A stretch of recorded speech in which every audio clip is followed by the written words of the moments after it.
ब्रह्मा, विष्णु, महेश, ये तीन नाम सृष्टि का आरंभ भी हैं और सृष्टि का अंत भी हैं।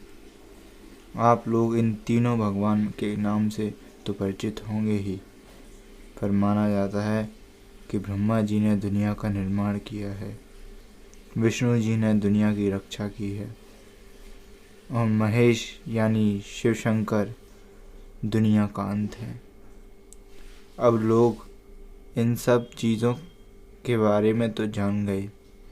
अब लोगों के दिमाग में ये सवाल है कि इन तीनों में से सबसे ताकतवर कौन है?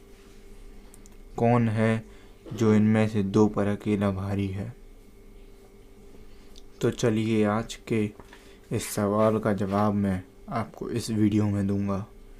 पर उससे पहले अगर आप चैनल पर नए हैं तो चैनल को सब्सक्राइब कर लें ताकि आपको अपडेट मिलते रहें। बेल आइकन भी दबा दें। यह प्रक्रिया बिल्कुल फ्री है। Thank you. तो दोस्तों, इस बात का कोई आंखों देखा गवाह तो नहीं जो तुरंत ये बोल दे कि शिव भगवान शक्तिशाली हैं या विष्णु भगवान शक्तिशाली हैं या ब्रह्मा जी। इनके जवाब हमारे पुराने ग्रंथों में छुपे हुए हैं, पर ग्रंथ भी किसी एक का शक्तिशाली नहीं बताते। ग्रंथों के मुताबिक ये त्रिदेव एक ही पेड़ की तीन शाखाएं हैं। जैसे कि ग्रंथ बताते हैं कि अगर ब्रह्मा नहीं तो विष्णु नहीं, विष्णु नहीं तो महेश नहीं, ये एक दूसरे के बिना कुछ नहीं है। पर फिर भी कुछ ग्रंथों के मुताबिक कुछ कहानियां हैं जो मैं आज आपको बताता हूँ। विष्णु पुराण के मुताबिक एक बार ब्रह्मा और विष्णु भगवान के बीच लड़ाई हुई कि कौन सबसे ज़्यादा शक्तिशाली है। ब्रह्मा बोले कि मैं सबसे ज़्यादा शक्तिशाली हूँ, तो वहीं विष्णु बोले कि मैं सबसे ज़्यादा शक्तिशाली हूँ। ब्रह्मा और विष्णु की लड़ाई चल रही थी कि दोनों के बीच एक स्तंभ यानी खंभा आकर खड़ा हो गया। दोनों में शर्त लगी कि जो इस खंभे के अंत तक पहले पहुंचेगा वही सबसे ज़्यादा शक्तिशाली है। तो इसके बाद विष्णु जी नीचे की ओर बढ़े और ब्रह्मा जी ऊपर की ओर बढ़े।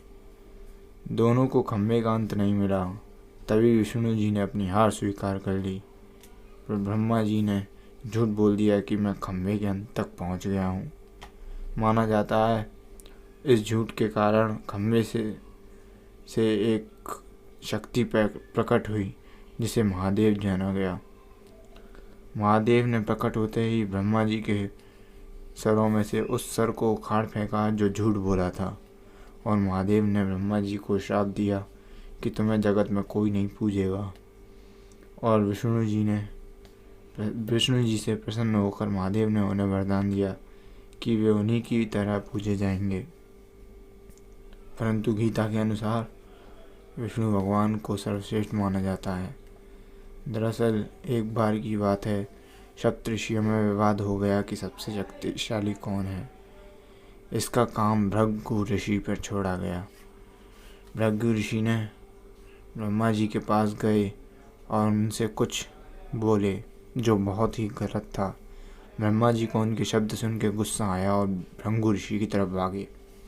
फिर उसके बाद भृगु ऋषि महादेव की तरफ गए और महादेव को भी क्रोध आया। फिर भृगु ऋषि बैकुंठ गए जहाँ भगवान विष्णु आराम कर रहे थे। तो भृगु ऋषि ने भगवान विष्णु के वक्ष स्थल पर लात मारी, जिसके कारण भगवान विष्णु की आँख खुल गई और भगवान विष्णु ने भृगु ऋषि के पैर पकड़ लिया और उनसे पूछा, कहीं आपके पैर में लग तो नहीं गई, क्योंकि मेरा वक्ष स्थल बहुत कठोर है और आपका पैर काफ़ी मुलायम है। ऐसे सुनकर भृगु ऋषि ने विष्णु भगवान से क्षमा मांगी और कहा, मुझे क्षमा कर दीजिए भगवान।